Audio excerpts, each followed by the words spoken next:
Stories about failed attempts to seem cool.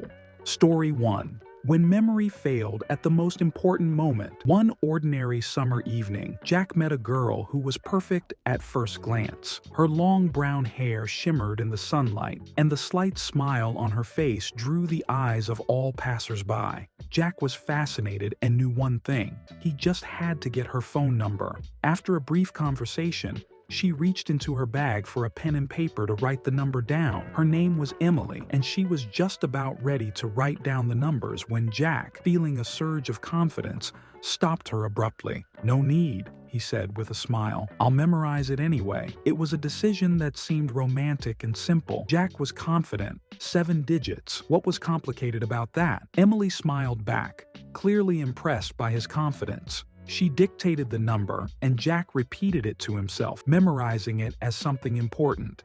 She walked away, leaving him with that set of numbers and the thought of something special ahead of them. An hour passed. Jack was walking down the street, immersed in dreams of possible meetings. But suddenly, his joy was replaced by a slight anxiety. He began to run the number through his head, and suddenly, the numbers began to blur. What was the number? Ran through his mind. He tried to repeat it out loud, but suddenly realized he wasn't sure of any of the numbers. His fingers reached for the phone himself, but there was no record he could check. Jack began to reconstruct in his mind all the details of his encounter with Emily. Her voice, how she stood, what she said, but the number was already starting to slip away like water through his fingers. All he could remember was her light brown eyes and the slight scent of her perfume. Story 2. A failed hair experiment. The story of the triangular forehead. The story began on a typical Saturday morning. Alex, a high school student, stood in front of the mirror in his room,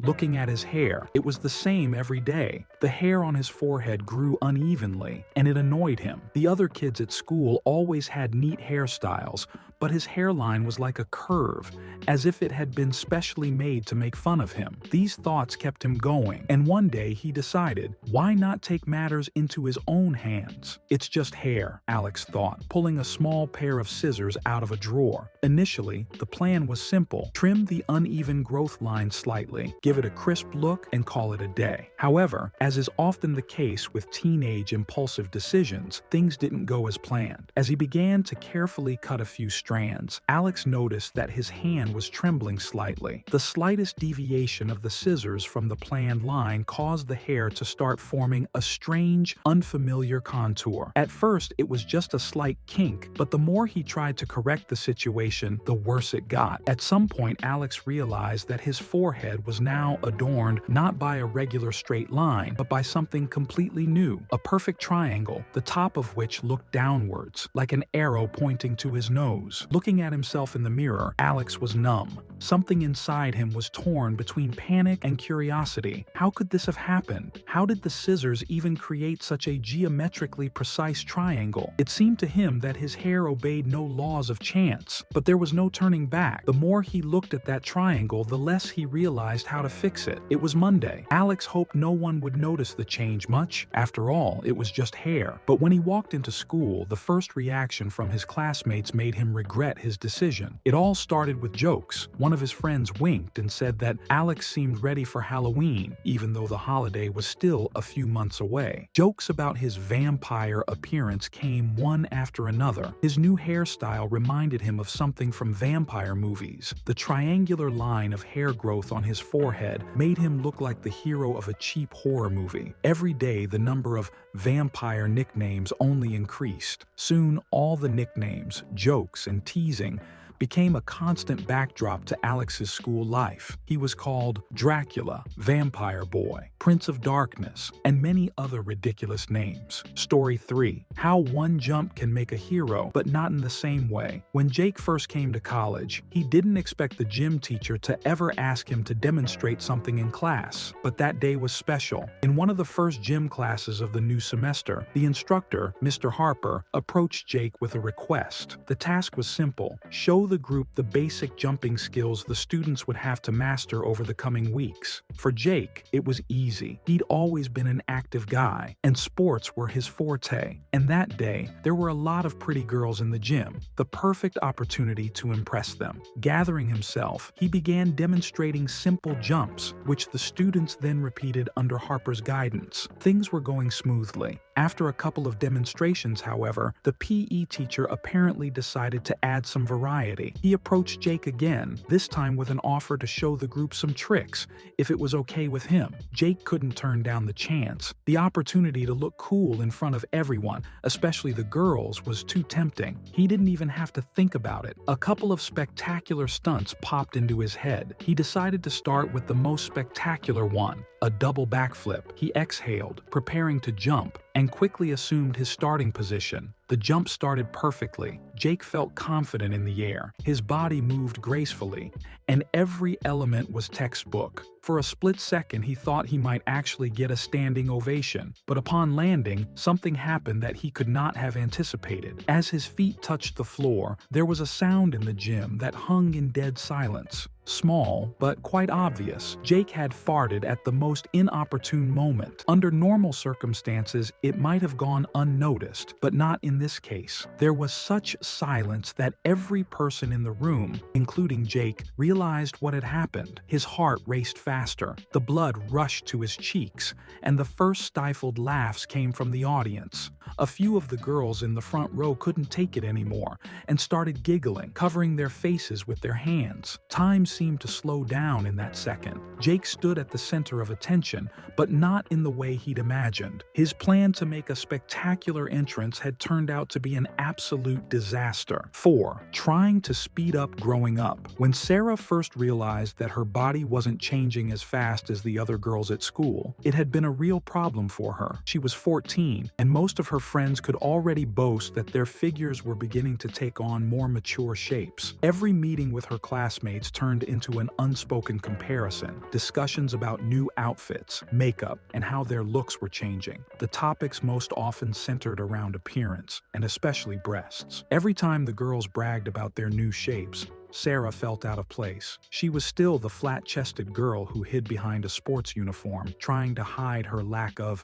adulthood. One day, while leafing through a glossy magazine, she happened to come across photos of models with perfect figures, and an idea hit her. This was the moment when her fantasy of becoming a girl with lush breasts began to take real shape. Well, at least in her imagination. Sarah had some old balloons left over from a birthday party at home. Suddenly, a genius plan popped into her head. What if she filled the balloons with water and put them on under her mom's bra? It seemed like such a simple solution. She could create the appearance of an adult figure in a couple of minutes. She imagined how the next day at school everyone would marvel at her new breasts, and her classmates would finally stop teasing her and pointing out her flaws. Sarah snatched a few balloons, filled them with water, and carefully secured them in her mom's bra she found in the bathroom. Her heart raced as she looked at herself in the mirror. It looked perfect in her eyes. The little water balloons really added volume, and she felt confident. She was naively pleased with the result, even though the bra clearly looked too big and didn't fit correctly. But at that moment, she didn't think that didn't matter. The important thing was that she now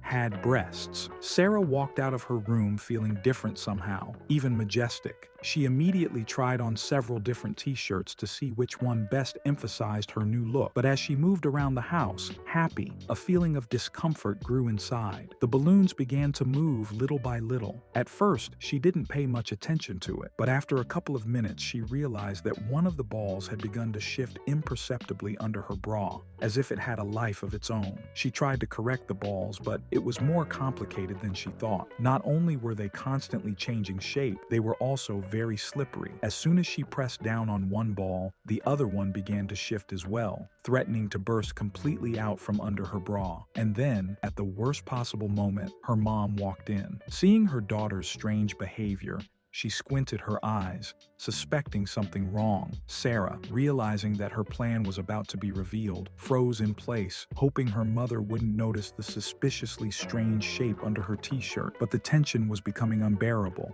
and as luck would have it, one of the balls suddenly began to give way under the pressure. Suddenly there was a quiet pop, and cold water ran down Sarah's body. 5. When I tried to be mysterious, but something went wrong. In his teenage years, Oscar, like many at that age, was looking for ways to stand out and be more than just one of the hundreds of students at school. He was sure that the key was to be mysterious. He had often seen mysterious characters in movies and books, immersed in their own thoughts, attracting the attention of others. They looked intelligent, deep, as if they knew something the rest of us couldn't understand. Oscar decided that this image would definitely work for him. Since the beginning of the school year, he had chosen one spot on a windowsill in the hallway of the school, near a large window. At every recess, he sat there, folded his hands in his lap, and stared out the window in concentration. At first, it was hard for him to keep his attention on the empty schoolyard, but over time, it became his ritual. He tried to make his face as impenetrable as possible, as if the great mysteries of the world were revealed behind the glass, known only to him. As he passed by, the other students and even the teachers threw oblique glances at him, but Oscar considered it a sign of success. All of them, he thought, were intrigued by his silent pose and enigmatic gaze. The longer he sat there, the more he felt like a character in a novel, lonely and mysterious. One day,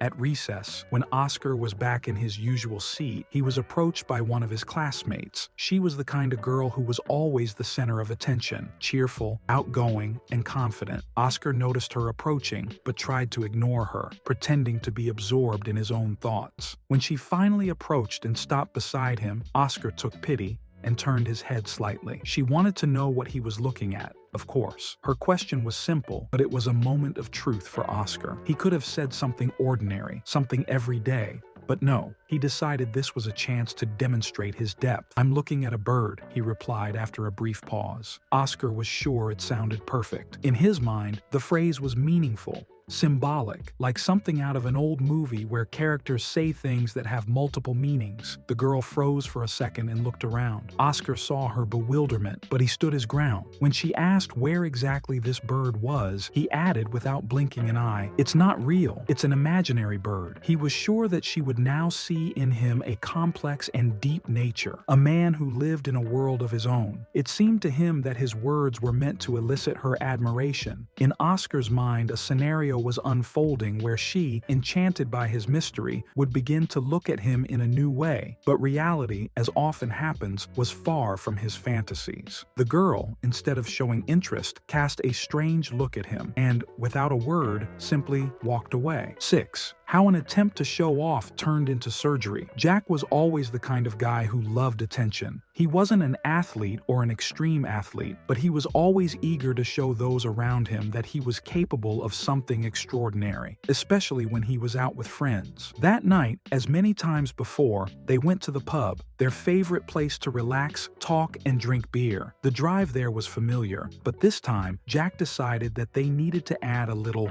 action. There it was, the stairs leading up to the pub. The last 4 steps always beckoned him, as if subconsciously pushing him to some recklessness. An inner voice whispered that he could just go down, but the desire to impress his friends overrode caution. He knew they were following him, so as soon as he was at the top of the stairs, the thought instantly came. Why not jump over the last few steps? It would be awesome. The idea seemed simple. He had done something like this before, but it was evening and there was a spirit of spontaneity and confidence in the air. In the next instant, Jack pushed off and flew downward. At that moment, everything looked perfect. He felt like a hero who was about to make a spectacular landing in front of his friend's eyes. But as his feet touched the ground, something went wrong. Instead of a smooth landing, he felt a sharp jolt in his knee, and the next moment there was a loud cracking sound that he heard and, worst of all, felt. That sound echoed in his mind as a signal that something had gone very wrong. Jack tried to pretend that everything was normal, but his face gave away the pain that literally covered him from head to toe. He took a few clumsy steps, hoping it was just a bad landing and it would go away in a few minutes. But the pain was so intense that he couldn't help but wrinkle his nose with every step. His friends laughed at first, thinking it was just another clumsy jump by Jack, but their smiles faded when they saw him holding his knee and limping. A few minutes passed and it was obvious that the fun evening at the pub could be forgotten. Jack barely made it to the nearest bench and collapsed on it, realizing that the pain wasn't going to go away. It wasn't just sharp, it was constant and stabbing. He had to call a cab and head to the trauma center. Jack, still hoping for the best, kept repeating to himself that it was just a bruise and he would be back on track in a couple days. But 8 weeks of medical examinations, doctor's visits, MRIs, and physical therapy awaited him.